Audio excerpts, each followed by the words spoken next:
Hey, welcome to Spirits and Cousins with Tish and Courtney. We're excited to share with you part 2 of our interview with James Annitto.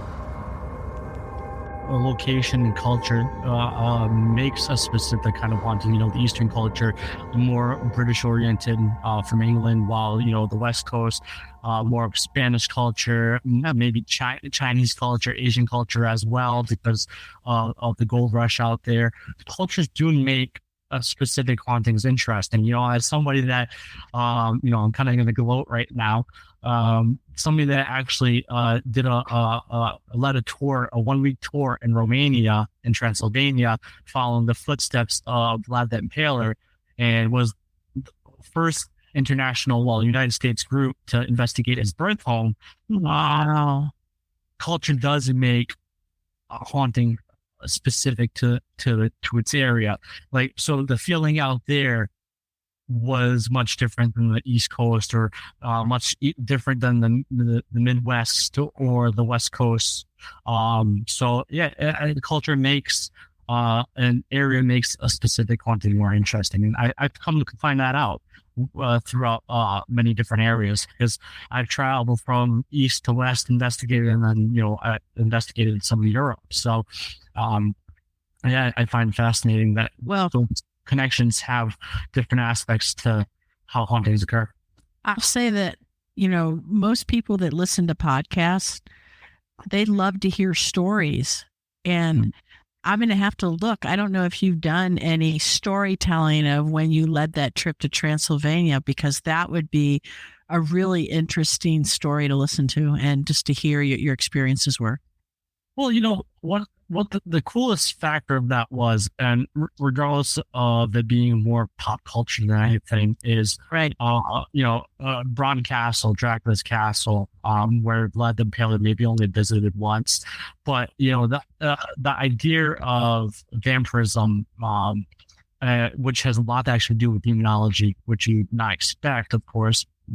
Some people don't expect it, but vampires are technically demons. But in reality, that like the Strega is more of an elemental, actually, the Strigoi.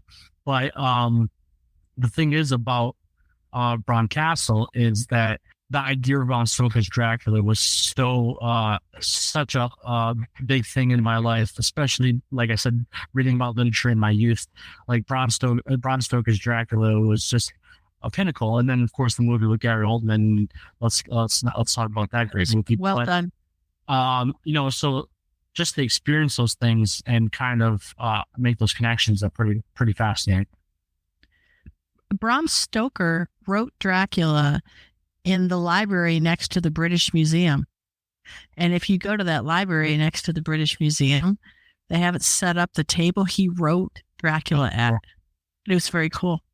Anyway. Yeah, I wanted to go to Michigan last year. They had Darth Stoker there, which would have been so cool to meet him. Which he's the relative of Bram.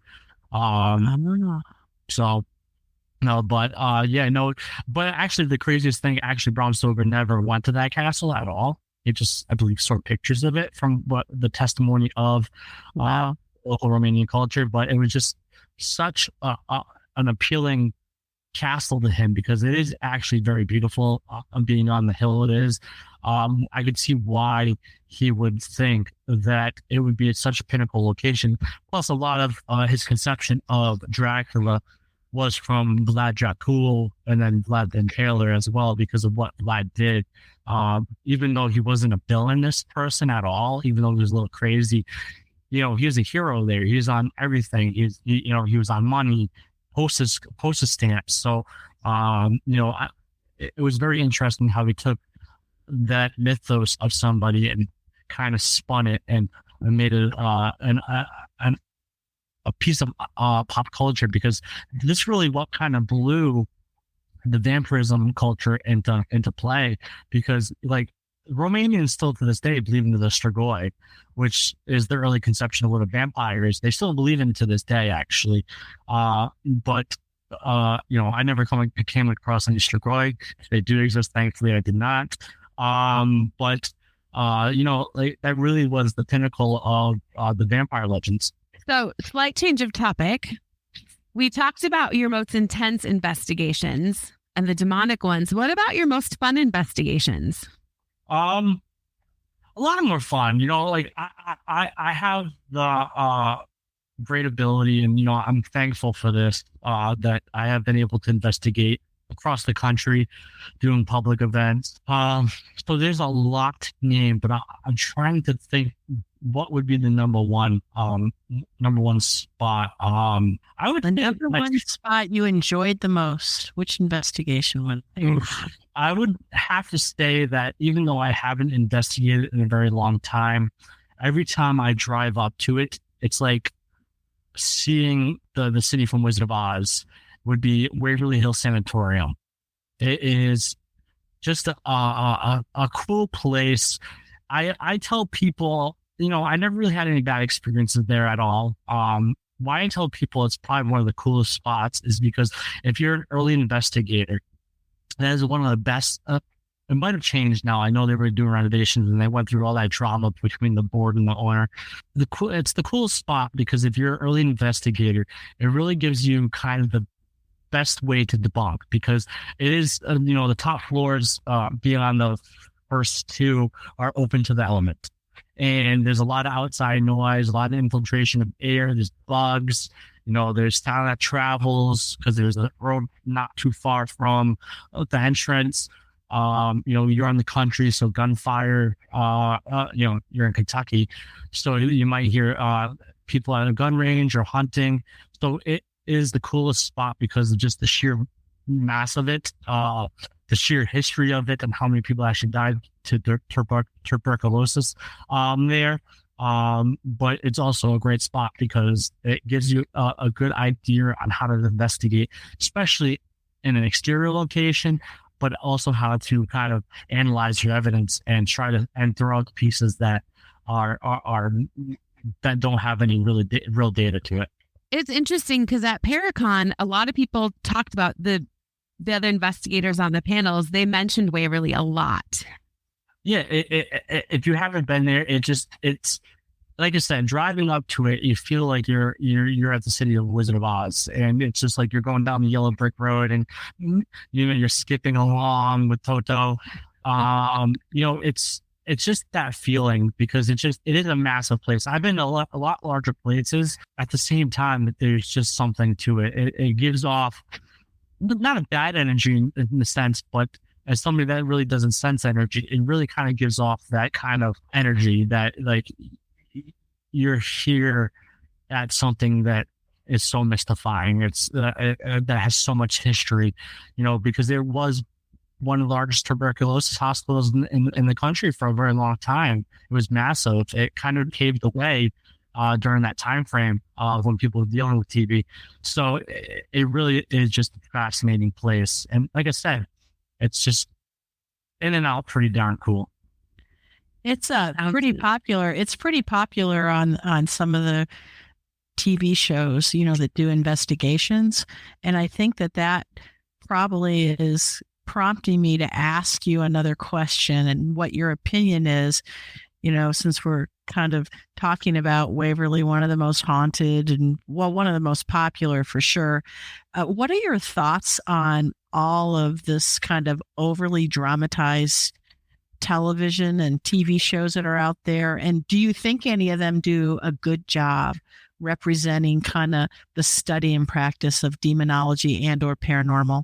Most of my friends are on the television programs, but I don't watch most of them. The only time I ever watched one is when there's a time where a really great friend makes a guest spot on it and I watch it to support them. But to be honest, it's been a long time since that I really could sit down and watch Ghost Hunters. And Steve Gonzalez is one of my great friends. But it's really hard for me to sit down because I feel like the formula hasn't changed on a lot of those programs. Yes, like I said, Ghost Hunters was really the launching point for me to get into it. So I have to give credit to where it belongs. But the dramatization now, where I look at it more of an objective viewpoint, is that it kind of makes me understand why so many people jump to the conclusion of it's ghost. Like, let's not get it wrong. The paranormal television shows have made it less of a taboo now than it was once. Yes. So I have a lot to thank for that. But it's really hard for me to digest. Like my son at soon to be 7 years old knows what I do. He's been to events with me, saw me speak, loves ghost adventures. And I have respect for Aaron. I have respect for Zach. You might think, he has respect for Zach because a lot of people hate the guy. I have respect for what he's done. He's one of the longest running television programs out there, especially on Discovery. So you got to give him respect for that. And the empire he's built. I agree. And I met Zach personally because they actually did a quarantine episode, filmed a quarantine episode. Where my room that you can't see was actually filmed a part of the quarantine episode because Carl Johnson was on it, and Carl Johnson did the program from in my room, so you could see my room. He is very respectful to people. Well, the show, not to go on too much of a tangent, because like I said, even though I know the shows, I just met Dakota Layden. I actually sat next to him and Jack Osborne on a plane on the way home. Jack's an awesome guy, very down to earth. You would never think that he would be because of all the fame and Ozzy Osbourne being his father, but he's a very down to earth guy. But so wasn't Dakota. And I watched a little bit of Destination Fear, and now they have a YouTube series called Project Fear, which I haven't watched, but I really respect what they do as younglings, and they actually attempt to put their minds to what's going on and add different techniques to their investigations, which I find fascinating. So I got to give them a lot of respect for that. Chelsea, Dakota, and them. But, I would say that's one of the shows that I would respect more. But, a lot of people say Kindred Spirits for Houses. I'm good friends with Steve from the Dead Files. But, I think they even still get a lot of things wrong with that. Steve does this thing as a detective, and then Amy, that sort of thing. Right. I've known people that have had to go into cases after they were done to fix what happened with those cases. So it's really just hard to narrow it down to say which one. Right. I can say that has really pushed the field forward, because they really are all doing the same formula, like how Harry Price introduced, and people can say things about bad about Harry Price, and they should, because there are a lot of negative things about him that have come out. But he introduced putting bells on doors, baby powder, using kind of like natural applications to detect spirits. You can even respect somebody like even the Holzer Files with Dave Schrader.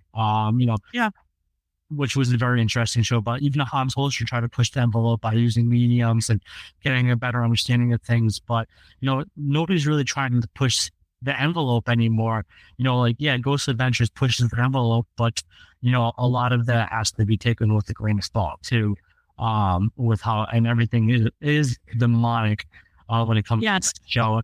And I think it's really painting back at pictures at a lot of locations. That's because now people gravitate to those locations. And mind you, I've investigated the hell of a lot of those locations that have been in the show in the United States. I had a good time at Bobby Mackey's. I danced at Bobby Mackey's. I drank at Bobby Mackey's.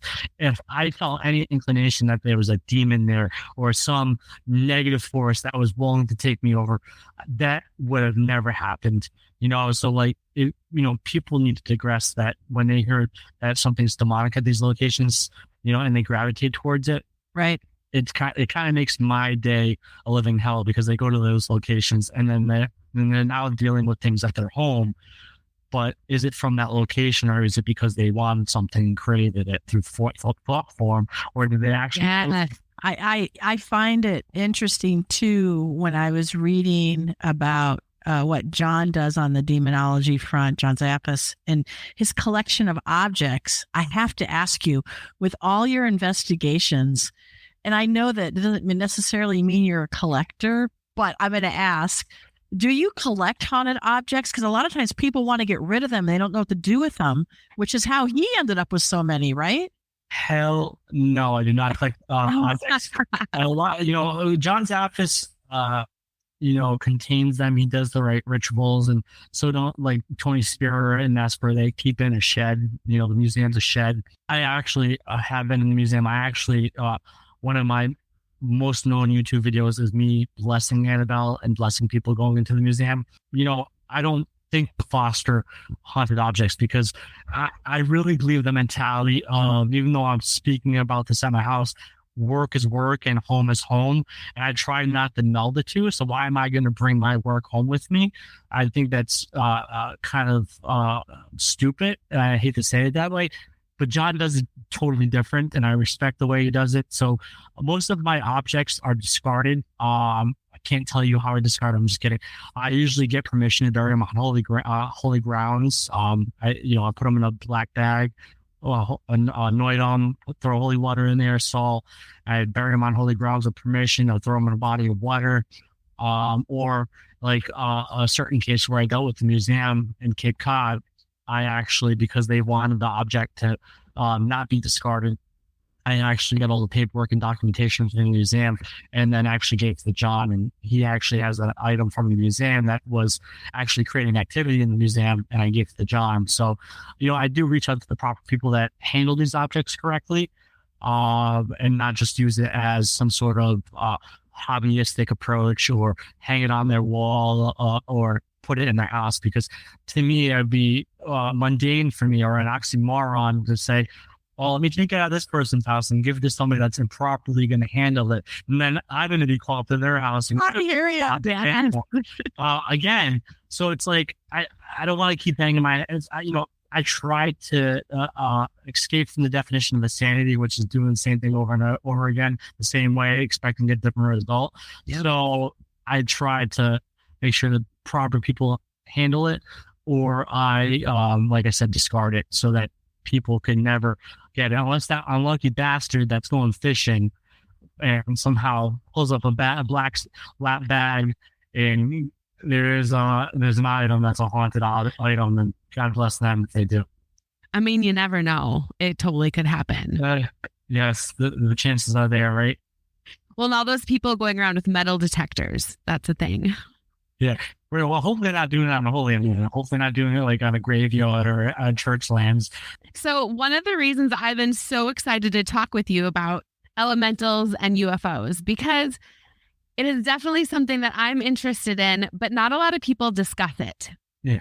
And I understand that it's hard to understand because they are things you cannot see most of the time. So what are your thoughts on it? Well, I'll target aliens first because I love ufology. I know the UAPs now, unidentified aerial phenomena instead of unidentified flying objects. I like UFO as a better terminology, to be honest with you, but going through my early life and researching science and theology, aliens were one of the topics because I think it is too superior of us to believe that we are the only life. And when I talk about life, I don't, we always jump to like a humanoid based kind of creature. But that doesn't mean that something that is life on another planet has to be humanoid or hominid, and kind of characteristics and stature. But they could be intelligent. They could be the size of plankton from SpongeBob SquarePants, and still have some sort of technology to come to this Earth and plane of existence.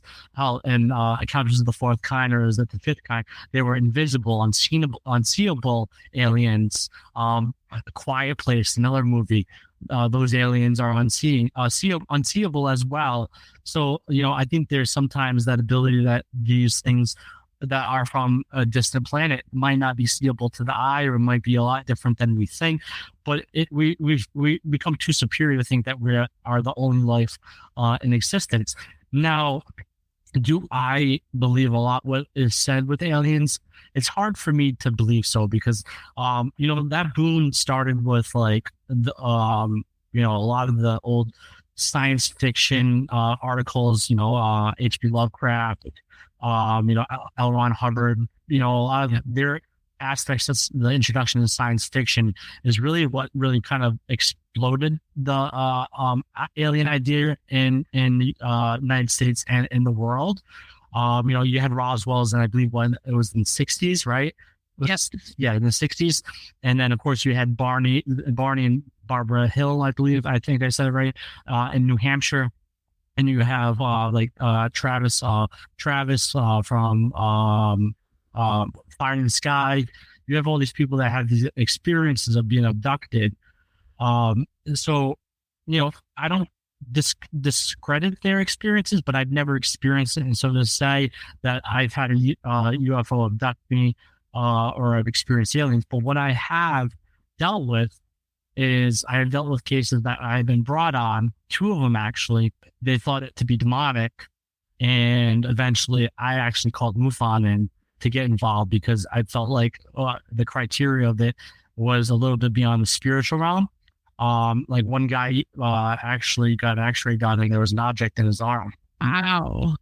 So I was like, this has nothing to do with demons, unless the guy somehow surgically put it in himself. But there was no scars. There was no stitches, like certain things like that kind of like boggle my mind that it is quite possible that we are visited. I definitely believe something exists beyond. Ufology is one of my favorite things. I'm a big fan of Blink-182, and Tom DeLonge, their lead singer, is so prolific in that field. He even spoke in front of Congress about the topic when they were, starting to declassify information. But even what they've declassified so far doesn't necessarily prove the concept of aliens either. You can look at it in different ways. I think there is enough talk about it throughout human civilization to kind of give it credit. Maybe in certain scriptures or certain interpretations of art, where people say it's angels coming from the sky, the fire from the sky. Maybe that's not angels. Maybe that is either a meteor, or maybe that's a UFO coming in, and this higher power people think that they're talking to maybe is an extraterrestrial life. Because a lot of things with non-corporeal entities like a demonic, you can actually equate them to be celestial. And if you look at celestial to extraterrestrial, in reality, they're almost the same definition, out of this earth, beyond this earth. So you can coincide those two things. And I have lectured with people like Frank Sinelli, Dr. Spector, Carl, where we've done demonic possession versus abduction, or aliens versus demons. So it's something that you lecture on, I do like to talk about. But now elementals, let's jump into that. And if you guys want to part more of the aliens after the elemental talk, I've come across, I would say, a lot of elementals. Here in New England, we have a creature called the Pukwudgie, which is of the earth element. And, these are little imp-like creatures that tend to be invisible to the human eye, but have at times also appeared. They are mischievous, not in the sense they're negative, but they're very territorial. And there are also conversations where you could say the Skinwalker is elemental, even though the Skinwalker technically is a human Navajo Black Witch that shapeshifts.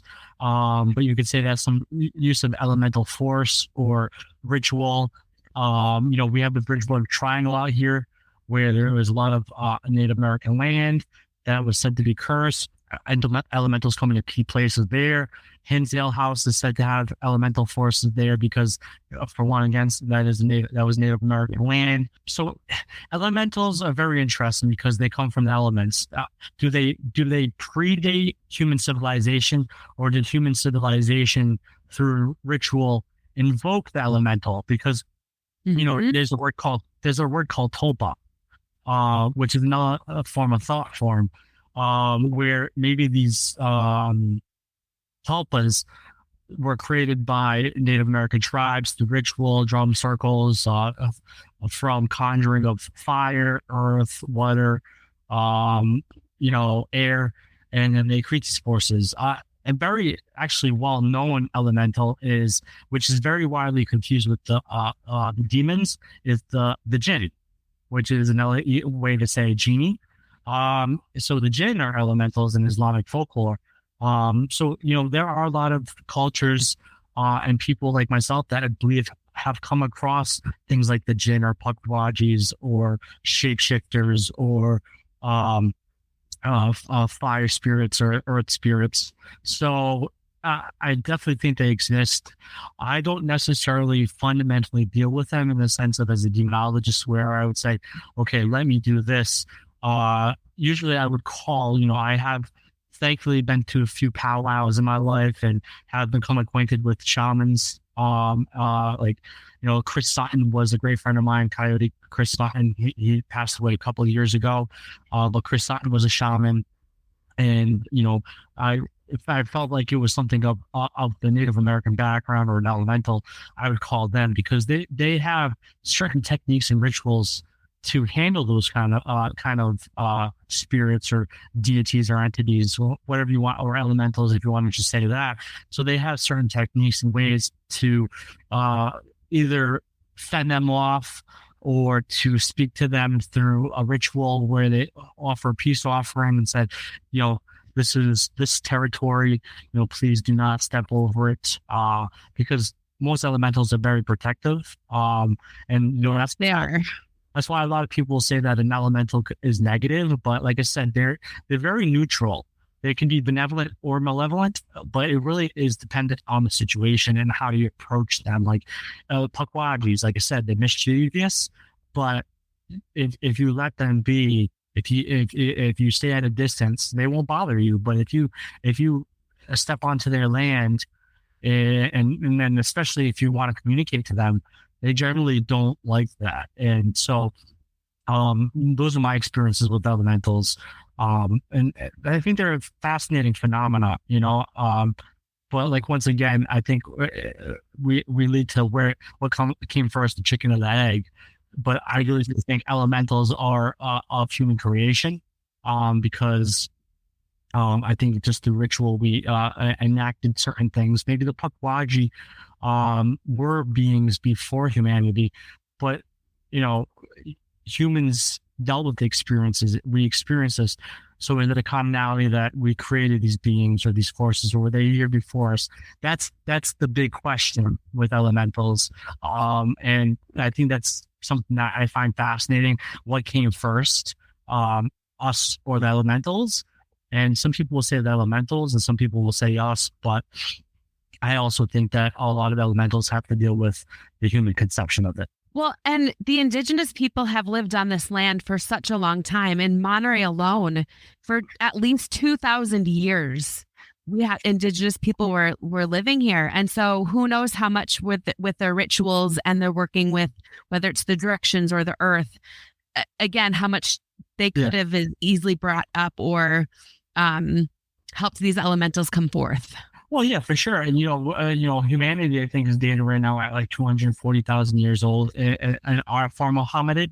So, that's a very long time. And then, of course, you have the Denisovians and the Thanderals and other troglodytes, maybe that practice certain rituals as well. They were said to be very animistic, which is the earliest religion ever created, animism. And they were very animistic in the sense that everything that is natural is life. So, maybe they were the precursors to that. Maybe humanity, in the sense of us as a hominid, did not create it, but maybe our ancestral hominids did. The thing, because they lived off the land, they used the land as their power.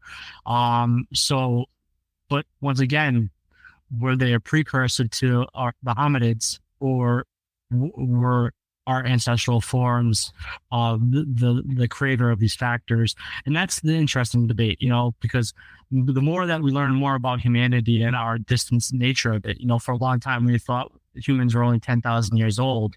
Now we've come to realize through anthropology that we're a lot longer that have existed, that we have been longer on this planet than we thought to have existed initially.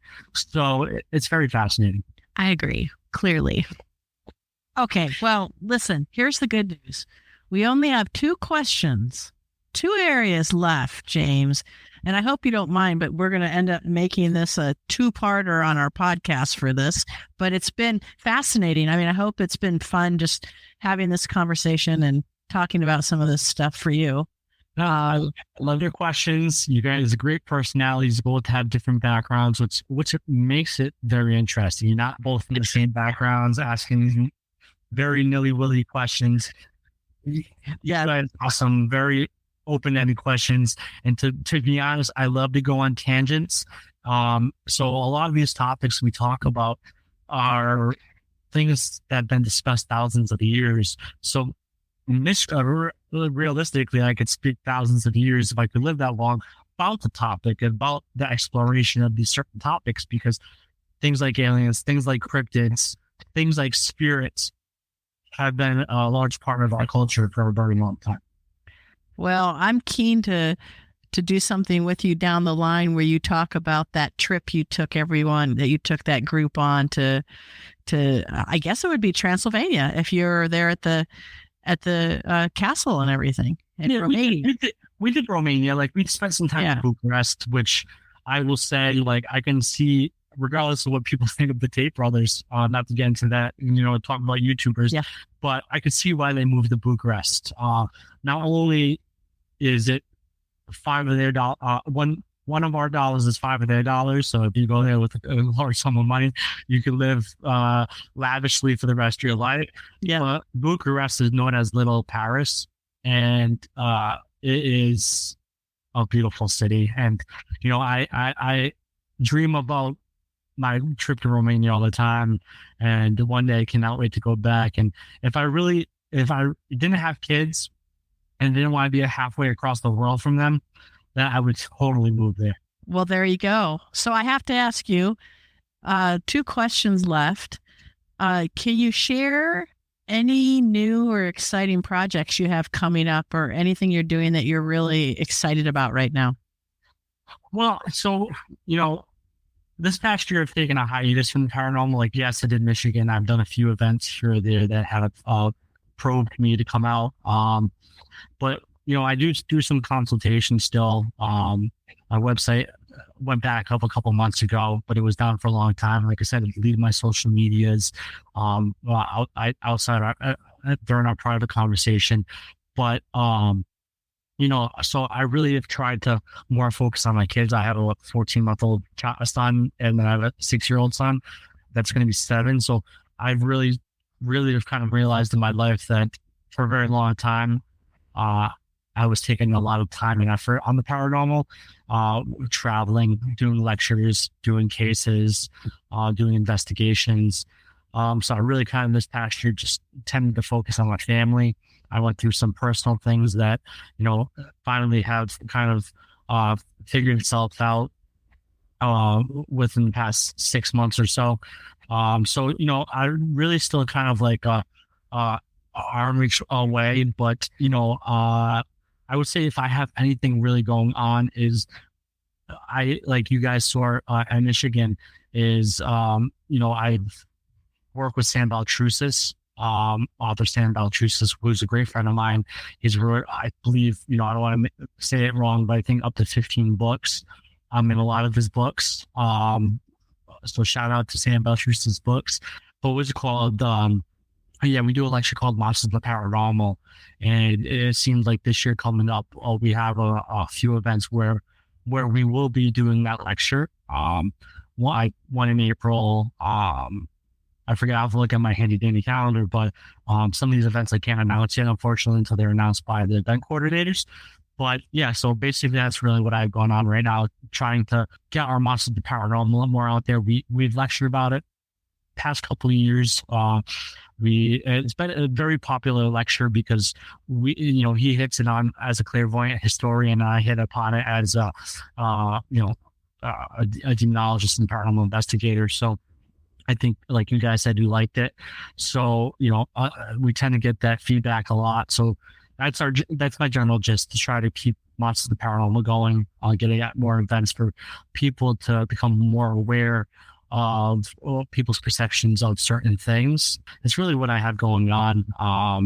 But I think I have I don't know if it's coming out. It was supposed to come out this month. It was a book. Forgot the name. It's by Crystal. I forgot her last name. Jeez, but I'll let you guys know if that book comes out. I'll have to text her. But so yeah. But other than that, working with Sam Beltrusis, doing my thing privately with consultations. That's great. But yeah, that's what I have going on right now. I think we're going to try to talk to Sam, aren't we, Courtney? Yeah, we are. Okay, so, and then here we go. Have both of you on. That's right.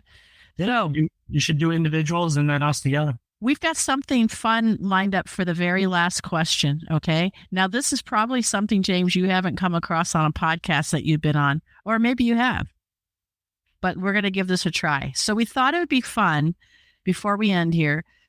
We thought it would be fun to play a little word by association with you. Okay. Yeah. So I'm going to share a thought, a person, or whatever, and you're going to respond with the first word that comes to mind. Okay. Oof. You ready? You're ready. I'm going to be trying to be ready here. Yeah. Okay. Well, I'll start with an easy one for you.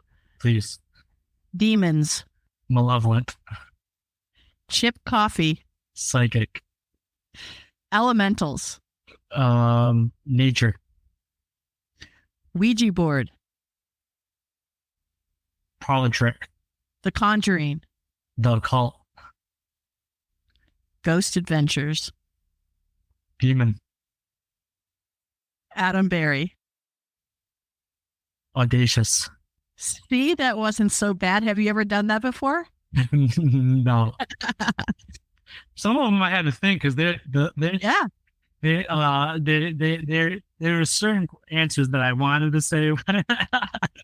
That's the whole reason for refusing some of those. So I really appreciate the time you spent with us. It's really been a pleasure having you on today. I know so much. Yeah. I know Courtney was counting the days, James, until this interview after finding your Paracon session and the conversation so fascinating. So I just want to say thank you so much for your time. Well, thank you guys, and I hope I lived up to that dream. Oh, yes. Absolutely. You did. And I'd like to remind everyone that if you'd like to book James for an event or are in need of his services, he does have a website. It is up and running, James, because I checked it. jamesannitto.com, or you can email him at jamesannitto@yahoo.com. Thank you so much. You're very welcome. And if you can't spell my name, demonology.org will lead to my website as well. There you go. Thank you so much, James. Thank you. Thank you so much, James. We are so grateful to have you on our show. We really had a great time with you and are excited to have you back to tell other stories. If any of you would like to share your personal paranormal experiences, please don't hesitate to connect. You can email us, spiritsandcousins@gmail.com, or you can find us at Instagram, TikTok, and Facebook under Spirits and Cousins. Thank you so much for listening. Have a great day.